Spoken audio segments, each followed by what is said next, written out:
هل يلزم الإنسان أن يتبع المذاهب الأربعة أم يحدد مذهبا واحدا فقط؟ إذا كان عالما مستغنيا عن غيره فلا يجوز له أن يقلد.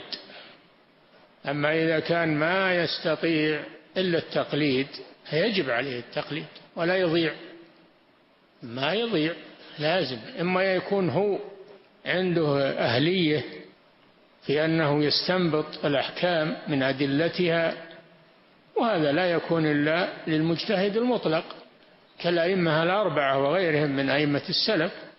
أما إذا كان إنسان ما بلغ هذه المرتبة، وهذا هو الحاصل الآن، هذا هو الحاصل الآن ما في مجتهد مطلق فيما نعلم، ما في مجتهد مطلق تتوفر فيه شروط الاجتهاد. إذن لا بد من التقليد، تقليد مذهب من المذاهب الأربعة، نعم، لأن كلها ولله الحمد مذاهب أهل السنة، نعم.